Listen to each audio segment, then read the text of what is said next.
Have you ever wondered why you keep doing things you know are bad for you? You tell yourself, tomorrow I'll change. But tomorrow shows up, and nothing's different. It's not because you're weak, or broken, or lazy. It's because you're doing what most people do. You're listening to your thoughts like they're the truth. Every urge, every craving, every random impulse, you obey without question. But here's the secret. You don't need to fight harder. You just need to stop listening. What if self-control isn't about force, but about silence? What if ignoring yourself is the real power? Most people live stuck in a loop. They wake up with the best intentions. Eat healthy, focus, stop wasting time. But by the end of the day, they've done the exact opposite. The worst part, they blame themselves for it. They think they're undisciplined. They think they lack willpower. But what's really happening is deeper than that. They're constantly reacting to their own mind. Every time boredom hits, they grab the phone. Every time anxiety shows up, they reach for food or distraction. They've been conditioned to obey every thought that feels urgent without realizing most of those thoughts are just noise. And over time, those reactions become habits. Unconscious, automatic, and hard to break. That's why change feels impossible, because they're trying to fix behavior without understanding the real source, the habit of reacting to every internal impulse without thinking. We live in a world that glorifies discipline. Everywhere you look, you're told, if you just had more willpower, you could finally stop procrastinating, quit the junk food, or get your life together. You hear things like you need to want it more, or just push yourself harder. And if you fail, that's on you. You didn't try enough. You're lazy. You're weak. You're the problem. But let's pause and ask something important. What if none of that is true? What if the issue isn't that you lack discipline, but that you're applying the wrong strategy entirely? Think about it. If willpower alone worked, you would have already changed. You wouldn't keep slipping into the same bad habits. You wouldn't say, this is the last time, and then do it again. The truth is, most people are not lazy. They're not weak. They're just stuck in a cycle that's built into how the human mind operates. Here's how the cycle looks. You feel uncomfortable, bored, anxious, lonely. An urge arises: open Instagram, eat something, check your messages, and without even realizing it, you react. You obey the urge, not because you're stupid, but because you've trained your brain over time to relieve discomfort with action. Any action, you've built an unconscious association. Discomfort equals react. Now, multiply that across a lifetime. Every time you give in to that loop, you're reinforcing it. You're teaching your brain, every time I feel something uncomfortable, I need to escape it. This is not laziness. This is conditioning. It's the result of thousands of micro decisions made on autopilot, not a lack of will, but a lack of awareness. And here's the dangerous part. Because you don't realize it's conditioning. You start blaming your character. You label yourself. I'm broken. I can't change. Something's wrong with me. But the real problem is that you've been told the wrong story. You've been led to believe that every urge, every emotion, every thought needs your attention, and more importantly, your obedience. Let's go deeper. Let's talk about what most people believe, and why those beliefs keep them stuck. No, you don't. Motivation is temporary. It's a spike. It doesn't last. People who rely on motivation are constantly waiting for the right mood to act. But high performers don't wait for motivation, they act without it. They know that motivation is a bonus, not the base. If your plan depends on being motivated, you're already set up to fail. Willpower is like a battery. It runs out. You only have so much of it in a day. The more decisions you make, the more it drains. That's why by 10 p.m., you're exhausted and reaching for snacks or Netflix. People who seem disciplined don't rely on willpower 24/7. They design their lives to reduce friction, automate good choices, and most importantly, they don't engage with every urge that shows up. Laziness is rarely the real issue. What we call laziness is usually decision fatigue, overwhelm, lack of clarity, avoidance of discomforture. Not lazy. You're tired of wrestling with your own mind all day. Pushing doesn't work forever. You can white-knuckle your way through life, but eventually, you'll burn out. That's what happens when people go hard for a few days and crash by the weekend. The real shift happens when you stop trying to overpower your mind, and instead start understanding it. All of these false beliefs come down to the same lie. You must obey your mind, and that's where people get it wrong. Your thoughts are not always wise. Your cravings don't always have your best interest in mind. Your brain is not designed for long-term success, it's designed for survival, for comfort, for quick rewards. So if you try to live your life obeying every thought and impulse, you will struggle. The real problem isn't lack of discipline. It's that you haven't learned to separate thinking from acting. Now let's add one more truth. You don't control your thoughts. They arise, they appear, they come uninvited. But what you do control is whether or not you engage with them, whether or not you act on them. That's the key. So if you're stuck in bad habits, if you feel like you're constantly falling short, stop asking, how can I force myself harder? Start asking, what would happen if I simply stopped obeying every thought that came into my head? Because maybe the solution isn't more effort. Maybe it's less obedience, less reacting, less identifying with every thought that passes through your mind. The most powerful people are not the ones who always feel motivated. They're the ones who can pause, who can observe, who can say, yes, I feel this, but I don't need to act on it. That's the beginning of real freedom. And it starts with destroying the myth that you need to be tougher. You don't need to become superhuman. You just need to stop being controlled by your impulses. You don't need more willpower. You need more awareness. You need more space between thought and action. And once you get that, everything changes. Most of us think success comes from taking massive action, that if we want to change our lives, we need to do more, hustle more, push harder, grind longer. But that mindset misses something essential. Because real transformation doesn't start with doing. It starts with stopping. Stopping what? Stopping the cycle of obeying every thought that enters your head. Stopping the habit of letting every emotion become a reaction. Stopping the belief that you must act on every craving. Here's the truth. Not every thought deserves your attention. Not every emotion deserves your reaction. This is the heart of self-control. The ability to ignore yourself, to let your thoughts and feelings exist without turning them into action. Sounds strange, right? We've been told to listen to ourselves, to trust our gut, to follow our heart. But those ideas are dangerous when your inner world is ruled by anxiety, craving, or old conditioning.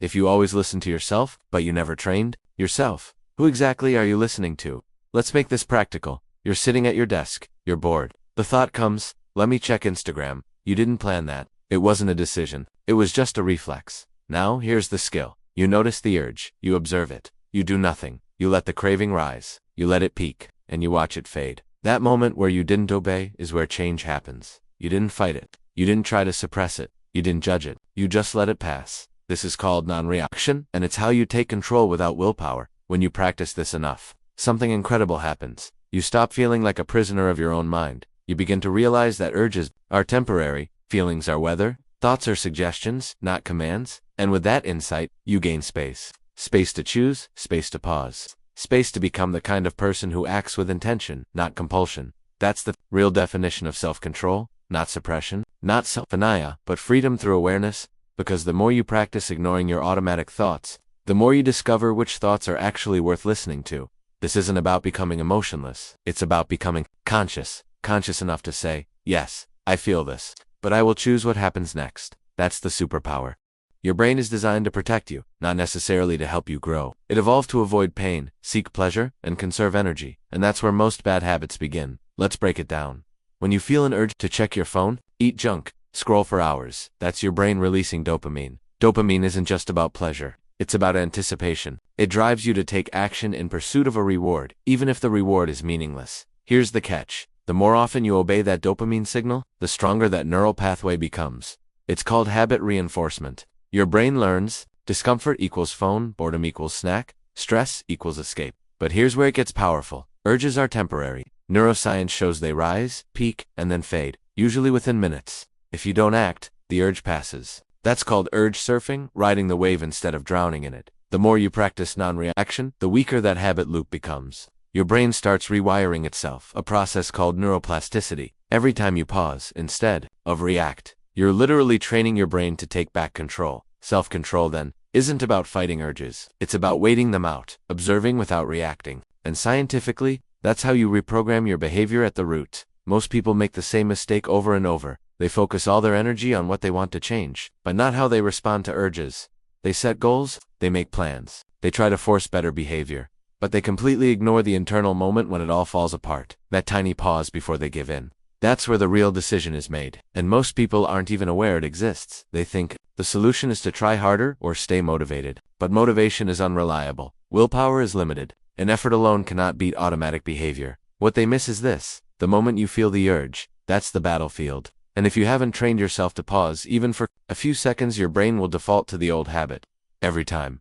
People fail because they focus on the outcome, not the pattern. They try to control their life from the outside, when the real control begins inside. In the split-second decision to ignore or obey yourself, that's the gap that changes everything.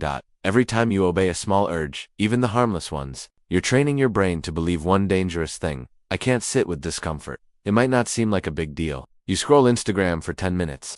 You eat something when you're not hungry. You check your notifications in the middle of work, but these aren't random actions. They're all rehearsals. You're rehearsing how you respond to discomfort. And over time, you build a system, a default mode, where every uncomfortable emotion must be numbed immediately. This is how you become a prisoner of your impulses. You wake up with goals, with intention, with clarity, and by 3 p.m., you've handed the wheel to your habits. You become someone who doesn't decide how the day goes. You just react to it. This costs you more than productivity. It costs you self-trust, because every time you say, I won't do that again, and then do it anyway, you lose faith in yourself. You start seeing yourself as inconsistent, undisciplined, broken. You set goals, but deep down, you stop believing you can follow through. That's the real damage. And then there's the long-term cost, the invisible price. Your attention span shrinks. You find it harder to sit still, to think deeply, to focus on one thing. You chase cheap dopamine instead of real progress. You feel more anxious, more scattered, more emotionally reactive. The worst part? You don't even notice it happening, because the decline is slow and disguised as normal life. Here's the truth most people won't say out loud. If you don't learn how to ignore yourself, to sit with discomfort, delay gratification, and not act on every craving, your future won't be yours. It will be built by your impulses, not your intentions, by your habits, not your values. You'll keep living the same year over and over, calling it growth, but it's just repetition. Real control means breaking that cycle. It means being the kind of person who can feel boredom and not escape, feel anxiety and still move forward, feel desire and not obey. Because every time you ignore a useless urge, you don't just win in the moment, you reshape your identity. You stop being someone who reacts. You become someone who chooses. That's the cost of obedience to urges, and that's the freedom of mastering them. Self-control isn't something you're born with. It's something you build the same way you build muscle. And just like physical strength, it starts small. You don't lift 100 pounds on day one. You start with 5. Here's a simple, 3-step framework to train self-control without relying on motivation or willpower. Step 1, awareness. Before action, before you can change anything, you have to notice it. That means catching the urge in the moment. When you feel like opening your phone, procrastinating, or reacting emotionally, pause. Label the urge. This is a craving, or this is just discomfort. That act of naming it creates distance between you and the impulse. Step 2, create a 10-second space. Don't try to fight the urge that just feeds it. Instead, give yourself a 10-second pause. Take a breath. Feel the sensation in your body, the itch, the tension, the pressure. Remind yourself, this will pass, because it will. And the more you practice this space, the more power you reclaim. Step 3, choose intentionally. Once the urge softens, and it will make a conscious choice. Maybe you do choose the behavior, but now you did it with awareness, not impulse. Other times, you'll choose something better: reading, walking, focusing, silence. That choice made on purpose is the seed of real self-mastery. Tiny loop: notice gives pause, gives choose, is how you rewire your brain. And if you do this just once a day, every day, you'll start feeling different. Not because your life changed overnight, but because you are finally the one in control. Self-control isn't about saying no forever. It's about building enough space to say yes to the right things. Let's be brutally honest. It's not just your brain working against you. It's the world around you, designed like a trap. Engineered for one thing, to keep you impulsive. Every app, every ad, every platform you use is built on behavioral psychology. They study your habits, they track your microactions, and they adjust in real time to hijack your focus and trigger your next click, next scroll, next craving. This isn't paranoia, it's business. Your attention is the product. Your impulses are the profit model. Think about it. Notifications are designed to create urgency. Infinite scroll is engineered to remove stopping points. Short-form content floods your dopamine system. Ads track your emotions, timing, and behavior to serve you the perfect temptation. You're not weak. You're up against machines trained to predict and manipulate your behavior better than you understand it yourself. And the scariest part, they don't just hijack your time. They rewire your brain. Constant novelty kills your focus. Constant gratification kills your patience. And reacting 24/7 kills your inner stillness. The world you live in is a distraction factory, and most people never escape it because they don't even know they're inside. But here's the hope. Once you see the trap, you can stop stepping in it. You can turn off notifications. You can delete apps. You can protect your morning, reclaim your evening, build friction between you and your bad habits. It starts with awareness, and awareness creates freedom. You may not control the world, but you can control how you show up in it. You don't need to become someone new. You just need to stop obeying every version of yourself that shows up. Every urge is a test, not of strength, but of silence. Every moment you ignore the craving, you build control. Every pause is a rep. Every rep rewires your brain. You are not your thoughts. You are not your urges. You are the one who chooses what to follow and what to ignore. Mastering yourself doesn't start with motivation. It starts with one brave second of silence.